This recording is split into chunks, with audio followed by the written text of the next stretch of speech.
Plymouth Hoe is open ground. There's nowhere to hide here, no walls, no cover.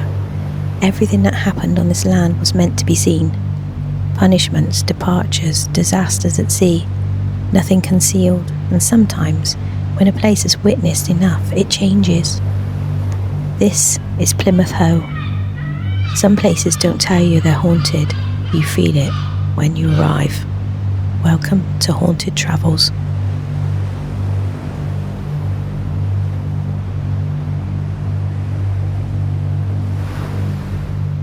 Plymouth has always faced the sea. From here, fleets were tracked, enemies were scanned for, and signals were read against the horizon.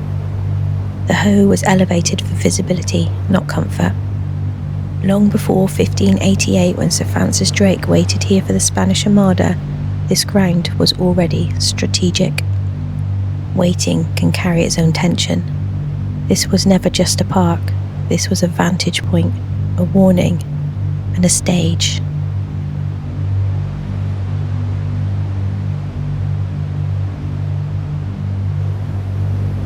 At the centre now stands Smeaton's Tower, but two towers stood before it on the Eddystone Reef. One was destroyed by the Great Storm in 1703, swept away the men inside.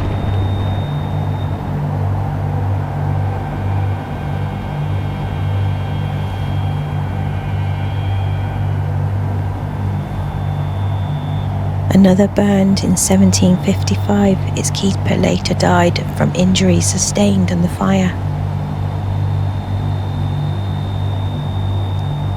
Only John Smeaton's design endured long enough to be dismantled and moved here in 1882. Even here the pattern continued. In 1913, a suffragette bomb was discovered at the entrance. It failed to explode. Storm, fire, threat. This landscape doesn't lack incident.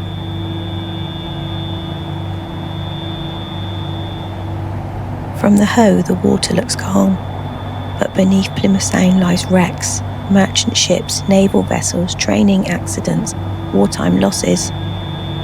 There are aircraft down there too, metal resting in silt, unmarked, unseen.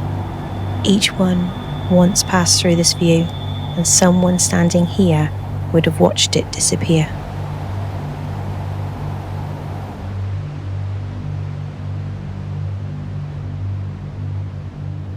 On the 6th of July 1797, the watching turned inwards. 3 Irish Marines, Robert Lee, Daniel Coffey and Joseph Brannan, were brought here under military escort. 10,000 people gathered. They had been convicted of mutiny during a year when unrest spread through the Royal Navy.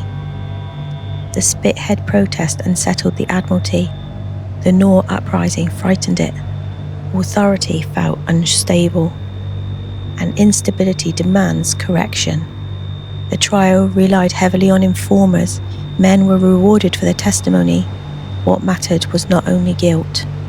What mattered was visibility. Witnesses later recorded that Robert Lee remained standing after multiple volleys.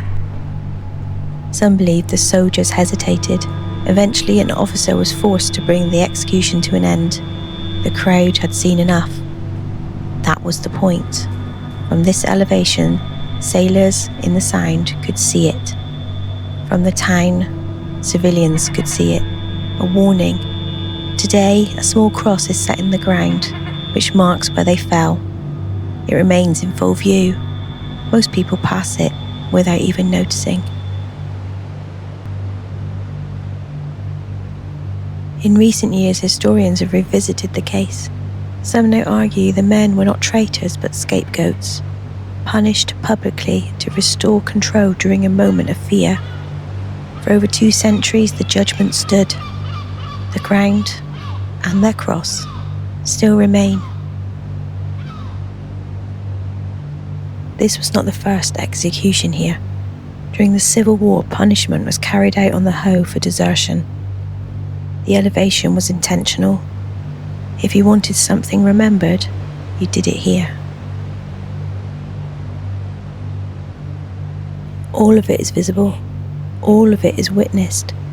Open ground can feel empty, but sometimes It feels like it's still aware. Some places remember.